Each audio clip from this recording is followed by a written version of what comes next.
러시아가 우크라이나에서 점령지를 넓혀가고 있습니다.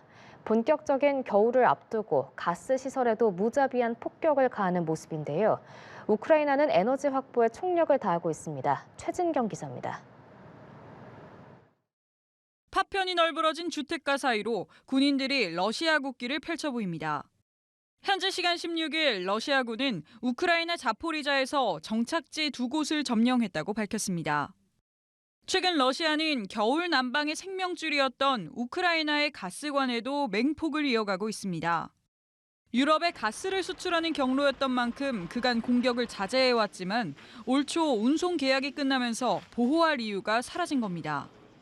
지난달 우크라이나의 최대 국영 가스 기업 시설은 수차례 공격으로 가스 생산의 60%가 중단된 걸로 알려졌습니다. 겨울을 목전에 둔 우크라이나는 에너지 확보에 비상이 걸렸습니다. 그리스와 가스 협정을 맺고 미국산 액화 천연가스를 공급받기로 했습니다.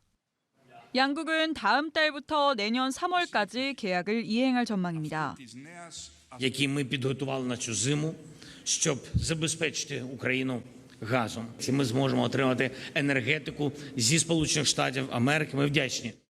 우크라이나의 드론 미사일 반격으로 중단됐던 러시아 최대 원유 항만은 이틀 만에 재가동에 들어갔습니다.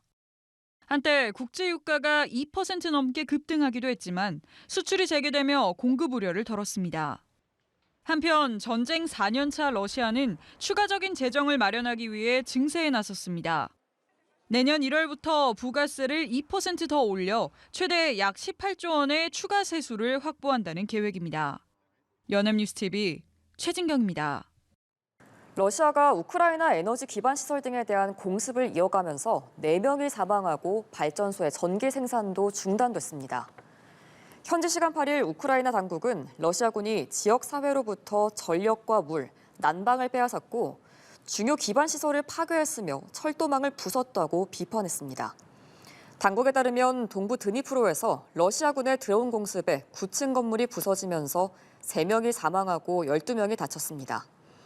북쪽의 하르키우에서도 에너지 기업 직원 1명이 사망했습니다.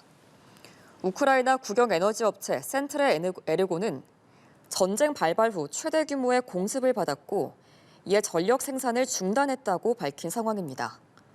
한편 러시아 국방부는 우크라이나 군산업복합기업단지와 우크라이나 군작전을 지원하는 에너지 시설을 타격했다고 주장했습니다.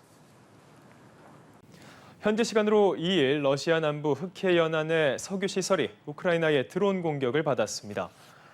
러시아 남부 크라스노다르주 당국은 텔레그램을 통해 투합세에서 드론 공격을 격퇴했고 드론 파편이 투합세 항구에 있는 유조선 한 척과 석유 터미널에 떨어져 화재를 일으켰다고 전했습니다. 투합세는 러시아의 주요 흑해 항구와 원유, 정유 제품을 수송하는 석유 터미널이 있는 지역입니다. 이로 인해 유조선 갑판 상부 구조가 손상됐고 터미널 건물과 인프라도 피해를 봤지만 인명피해는 보고되지 않은 것으로 전해졌습니다. 우크라이나가 러시아 서부 벨고로드시를 폭격해 현지 시간 28일 정전 사태가 촉발됐습니다. DPA 통신 등 외신은 주택 수천 호가 불이 꺼지면서 광범위한 지역이 암흑천지로 변하고 일부 주민은 승강기에 갇혔다고 보도했습니다. 이 같은 대규모 정전은 우크라이나 전쟁 발발 후 처음입니다. 단전 사태는 벨고로드의 열병합 발전소가 미사일에 폭격받으면서 발생한 것으로 전해졌습니다. 우크라이나는 그간 러시아군의 보급에 타격을 주기 위해 벨고로드를 주로 드론으로 공습해왔습니다. 크렘린궁이 북대서양조약기구 나토가 러시아와 전쟁 중이라고 규정했습니다. 사실상 우크라이나 전쟁에 개입하고 있다는 주장인데요.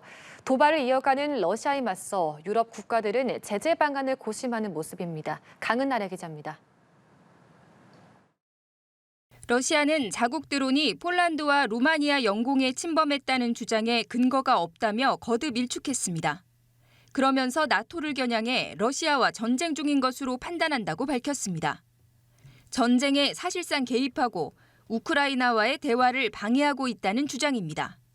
НАТО де-факто задействовано в этой войне. НАТО оказывает и косвенную, и прямую поддержку киевского режима. Поэтому можно с абсолютной уверенностью сказать, что НАТО воюет с Россией. 발티해 등에서 맹방 벨라루스와 합동 훈련을 이어가는 러시아. 북극해 인근에서 실시한 극초음속 미사일 지루콘 실전 발사 훈련 영상도 공개하며 동유럽의 군사적 긴장을 키우고 있습니다.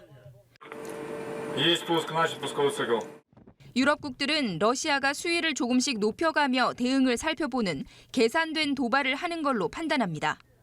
영국은 폴란드 영공 침범에 대한 대응으로 러시아 대사를 초치한 데 이어서 나토군에 타이푼 전투기를 합류시키기로 했습니다.